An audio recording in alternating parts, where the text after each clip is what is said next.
శ్రీమాత్రే నమః. అందరికి నమస్కారం అండి. ఎలా ఉన్నారు? ఏం చేస్తున్నారు?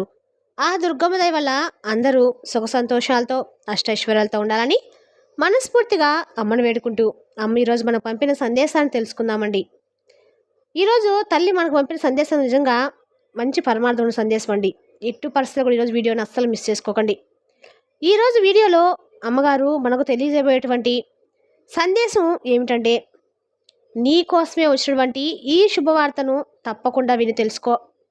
నమ్మకంతో ఈ దుర్గమ్మ మాటలను ఆలకించిన తర్వాత నీ మనసు తప్పకుండా ప్రశాంతంగా ఉంటుంది.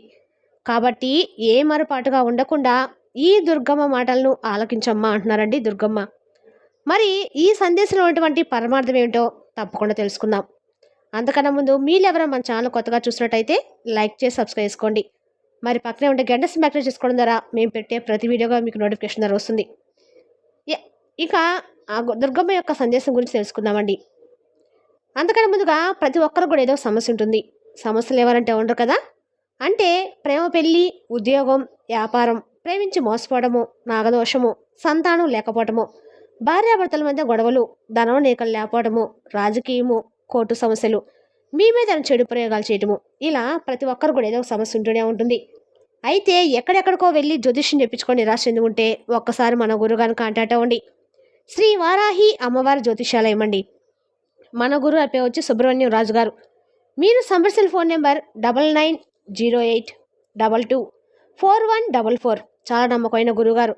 మన గురుగారు స్త్రీ పురుష వశీకరణలో చాలా ప్రత్యేకత గలవారు. మీకు ఎటువంటి సమస్యలున్నా నమ్మకంతో ఒకసారి ప్రయత్నించండి. ఈ గురుగారి ద్వారా చాలామంది లబ్ధి పొందారండి. మేము కూడా మాకున్న సమస్యల్ని ఈ గురుగారి ద్వారా పరిష్కరించుకున్నాము. 100% గంటలో పరిష్కారం చూపిస్తారు. దూర ప్రాంతం ఉన్న వారికి కూడా ఫోన్ కాల్ ద్వారా ప్రతి ఒక్క సమస్యకు ఖచ్చితంగా పరిష్కారం కలదు. ఒక్కసారి నమ్మకంతో ప్రయత్నించండి.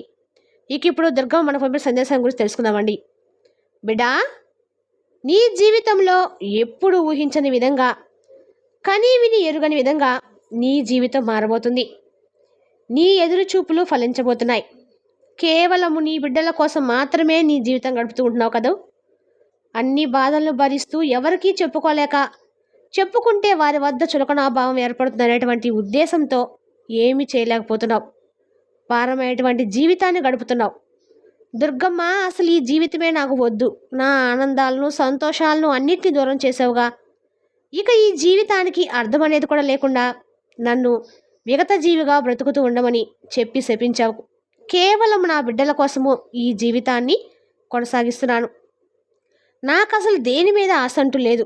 వారి భవిష్యత్తునైనా నా జీవితంలో కాకుండా ఒక అర్థవంతంగా అందంగా ఉండేలా చూడు తల్లి అని అడుగుతూ ఉన్నావు.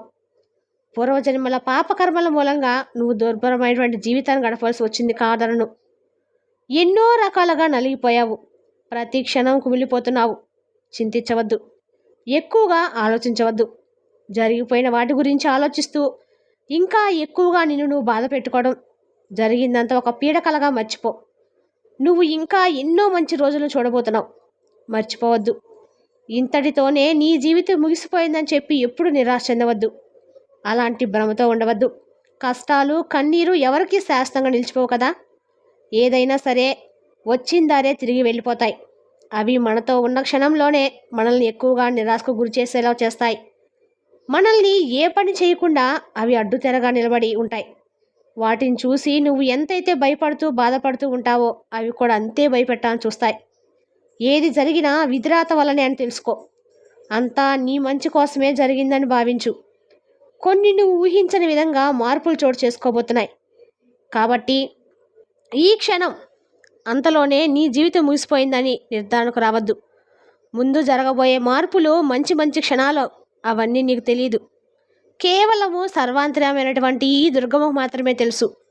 అందుకే మిమ్మల్ని అసహనంగా గురి చేసేటువంటి సంఘటనలు ఎన్ని జరిగినా వాటిని చూసి పారిపోకుండా, వాటి మాయలో చిక్కుకోకుండా, ఆ సమయంలో అంతా నీ దుర్గమ్మ సన్నిధిలో గడుపుతూ మంచి భక్తి గీతాలను ఆలకిస్తూ ఆధ్యాత్మికంగా మిమ్మల్ని మీరు దృఢపరుచుకునేటువంటి ప్రయత్నం చేయండి.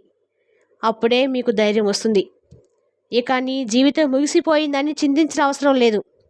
రాబోయే రోజులు అన్నీ నీకు అనుకూలంగా మారి నిన్ను ఆశ్చర్యానికి గురి చేసే విధంగా ఈ దుర్గమ్మ ఎన్నో మార్పులు తీసుకురాబోతుంది. మంచి మంచి శుభవార్తలను నువ్వు వినేటువంటి గొప్ప రోజు వస్తుంది. అవి నువ్వు తప్పకుండా తెలుసుకునే తీరుతావు. నాకు నువ్వు నీ బిడ్డలు వేరా, నువ్వు వారి గురించి అంతగా నాకు చెప్పనవసరం లేదు, అలాగే బాధపడాల్సిన అవసరం లేదు. నీ ఆశలన్నీ వారి కోసమే అని నాకు తెలియదా? వారి జీవితం అంతా మొత్తం చదివినటువంటి ఈ దుర్గమ్మకి వారి భవిష్యత్తు గురించి నువ్వు గుర్తు చేస్తావా? వారి గురించి నువ్వేమి దుఃఖించిన అవసరం లేదు, అలాగే అదే పనిగా ఎక్కువగా ఆలోచించాల్సిన అవసరమూ లేదు. వారికి మంచి భవిష్యత్తునే అందిస్తాను, అలాగే వారికి నా పూర్తి సహాయం కూడా ఉంటుంది. ఇప్పటి నుండి వారికి అన్ని విలువలను తెలిసేలా వారికి తప్పకుండా తెలియపరచు. నువ్వు వారికి ఆస్తులు ఇవ్వకపోయినా ఎలాంటి బాధ లేదు, కానీ మంచి సంస్కారాన్ని ఇవ్వటంలో మాత్రం నీ పాత్ర ఎక్కువగా ఉంటుందని మర్చిపోవద్దు. నీ మనసుకు వచ్చినటువంటి కష్టాన్ని ఎవరికీ చెప్పుకోలేనప్పుడు నీ దుర్గమ్మ ముందు కూర్చొని చెప్పు, నేను అన్నీ ఆలకిస్తూ ఉంటానుగా, వాటికి తప్పకుండా ఏదో ఒక పరిష్కారం చూపిస్తాను. దిగులుతో ఆరోగ్యం సైతం పాడు చేసుకుంటూ ఉంటున్నావు. సమయానికి కాస్త తిండి నిద్ర కూడా అలవాటు చేసుకుంటూ ఉండు. ఎందుకంటే నువ్వు బాగుంటేనే కదా నీ బిడ్డల భవిష్యత్తు బాగుండేది. నీ ఆరోగ్యం పాడు చేసుకొని నీ బిడ్డల గురించి ఏం ఆలోచిస్తావు? నీ బిడ్డల భవిష్యత్తు ఏం చేస్తావు? ముందు ప్రతిరోజు నీ దుర్గమ్మని బొట్టు ధరించు, మర్చిపోవద్దు. అలాగే నీ బిడ్డలకు కూడా అలవాటుగా మార్చు. వారి జీవితాన్ని చూసి మురిసిపోయేటువంటి క్షణాలు రాబోతున్నాయి. అన్నీ స్థిరంగా సమకూర్చేటువంటి బాధ్యత ఈ దుర్గమ్మకి. నా బాధ అంతా కేవలం నీ గురించే. నా పలుకులు విన్నంతసేపు, నా మాటల సందేశాలు విన్నంతసేపు ధైర్యంగా ఉంటావు. తర్వాత మరలా అదే విధమైనటువంటి ధోరణితో ఆలోచిస్తూ ఉంటావు. ఈ దుర్గమ్మకు ఒక మాట ఇస్తావా? ఇక ఎన్నడూ నీ కంట కన్నీరు వృధాగా చేయనని. ఇప్పుడే ఈ క్షణమే నాకు మాట ఇవ్వు. నీ చెయ్యి పట్టుకొని నీ గమ్యానికి నేను తప్పకుండా చేరుస్తాను. నువ్వు సిద్ధంగా ఉండు. నమ్మకంతో సిద్ధంగా ఉంటే చాలు, తప్పకుండా నువ్వు ఊహించిన రీతిగా నీ గమ్యాన్ని నువ్వు చేరుకునేలా చేస్తాను. నువ్వు చేసిందల్లా నాకు పూర్తి శరణాగతి అవ్వటం మాత్రమే, అంతకు మించి నువ్వు ఏమి చేయని అవసరం లేదు. నువ్వు చేసే పనిలో అశ్రద్ధ చూపకుండా పనినే దైవంగా భావిస్తూ ఉంటున్నావు. ప్రతి నిత్యము భగవంతుని ఎదుట కన్నీరు కారుస్తూ ఉన్నావు. నీకు ఎదురుగా నిలిచినటువంటి సమస్యలను గుర్తు తెచ్చుకుంటూ ప్రతి నిత్యము విశ్రాంతి లేకుండా శ్రమిస్తూ ఉన్నావు. గడిచిపోయినటువంటి రోజుల్ని మరలా గుర్తు తెచ్చుకుంటూ ఎక్కువగా ఆలోచించవద్దు. క్షణం నువ్వు దుఃఖిస్తూ ఉంటే నిన్ను నేను చూడలేకపోతున్నాను, తట్టుకోలేకపోతున్నాను. అలా నువ్వు దుఃఖిస్తూ ఉంటే అవి తీవ్రంగా మిమ్మల్ని బాధించాలనే చూస్తుంటాయి. నువ్వు ఎప్పుడైతే ధైర్యంగా వాటిపై వ్యతిరేకంగా ఉంటావో అప్పుడే నీకు ఎటు చూసినా ఈ దుర్గమ్మ రూపం కనిపిస్తుంది. అలా కనిపించిన క్షణం నీకు ఒక అద్భుతమైనటువంటి అనుభూతి కలిగి తప్పకుండా ధైర్యం కలుగుతుంది. కాబట్టి నీ మనసుకు ఏవైతే ప్రశాంతంగా అనిపిస్తాయో అలాంటి పనులు చేస్తూ జరిగిన దాని గురించి ఆలోచించకుండా ఉండు అంటున్నాను. నా లీలలను మననం చేసుకుంటూ నా భక్తి గీతాలు వింటూ ఉండు. నేను నీ తల్లిని, నీ సకల మంచి చెడులు నేనే చూసుకునేటువంటి దైవాన్ని. ప్రతి నిత్యము నా మాటల్ని, నా పాటలను పాడుతూ ఉండు. నీ మనసు కూటపడుతుంది. ఒక గొప్ప శుభవార్త నువ్వు వినబోతున్నావు.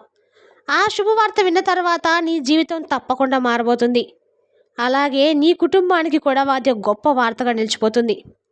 నీ దుర్గమ్మ దయ నీపై నిండుగా ఉంటే నీ విధిలో లేని కూడా లభించాల్సినటువంటి సామర్థ్యం ఉన్నదాన్ని. నీ దుర్గమ్మని, అలాగే మరొక విషయం, నీకు వ్యతిరేకంగా నిన్ను కొంతమంది బాధించాలని చూస్తున్నారు. అలాంటి వారిని సైతం నువ్వు ఏమి చేయని అవసరం లేదు, అలాగే వారి గురించి ఆలోచించాల్సిన అవసరమూ లేదు. నీ దుర్గమ్మ నిరంతరం నిన్ను రక్షిస్తుంది, కాపాడుకుంటుంది అనే నమ్మకంతో ప్రశాంతంగా ఉండు. ఎవరి తప్పులు వారిని తప్పకుండా తెలుసుకొని భావించేటువంటి రోజులు వస్తాయి. సంతోషంగా నీ కుటుంబంతో గడపాలని ఈ దుర్గమ్మ నీ నుండి కోరుకుంటుంది. మరి తెలుసుదాకా ఒక దుర్గమ్మ సందేశం. ఈ సందేశం మీకు నచ్చినట్లయితే మరి కొంతమందికి మన వీడియోని షేర్ చేయటం మాత్రం మర్చిపోకండి. రేపు మరో చక్కటి సందేశంతో మళ్ళీ కలుద్దాం. స్వస్తి.